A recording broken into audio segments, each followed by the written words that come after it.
Jeg vil lige vise jer nogle øvelser, jeg laver med mine 2-års her.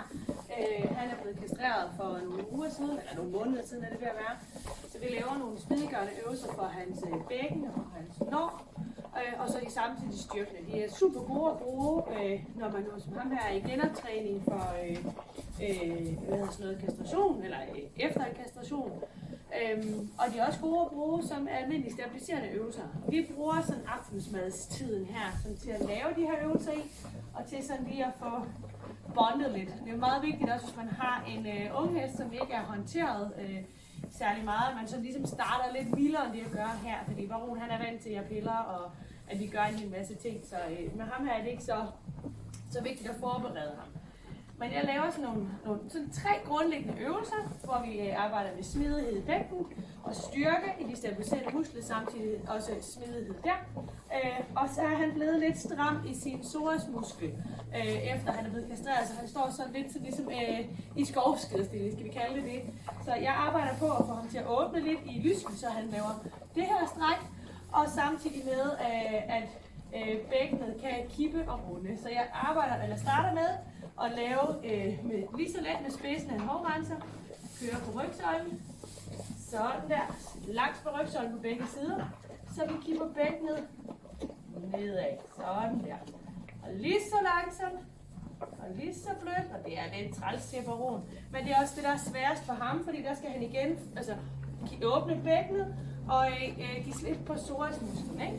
Så lige så langsomt. Det gentager jeg sådan en 5-6 gange. Lige så langsomt. Ja, jeg ved det godt. Og så lige så forsigtigt, så kipper jeg også bækkenet, så han går den anden vej. Og ham her, han er meget følsom, så jeg gør det meget, meget let. Sådan der. Og så kan jeg godt finde på at kombinere det. Så en lille smule op med bækkenet her. Sådan. Og så går vi ned med bækkenet igen. Sådan der. Det gentager vi nogle gange. Så laver vi også rokkeøvelser, hvor jeg falder omkring haleroden, omkring hoften, og står lige så stille og gynger fra side til side. Sådan her. Og det gør jeg på begge sider af hoften og begge sider af bækkenet, så jeg står først her, og så går jeg over på den anden side og gør det samme. Nu vil jeg bare lige vise øvelserne.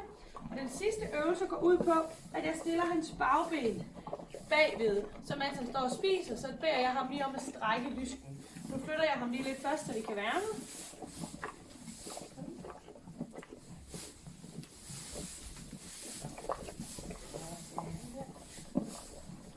Nu kommer han tæt på, men så kan jeg også se det tættere på. Så det jeg gør, det er, at jeg løfter benet og sætter det bagved. Sådan, at vi har en mere åben vinkel her. Så står han der og spiser, og han strækker sig super fint frem her. Ikke? Så her får vi et super godt stræk af psoasmusklen og fascien i bugen. Ikke? Så det er ikke mere end det, at benet bare lige kommer til at stå lidt bagved. Ja, det strammer, så vi flytter lige trykket på isken. Løbe alle vores. Vi skal have det her for hver aften. Men det bruger vi spisestunden til hver aften. Vi lige står og kører lidt øvelser, og lidt snak og lidt hygge. Så jeg vil bare lige dele dem med jer.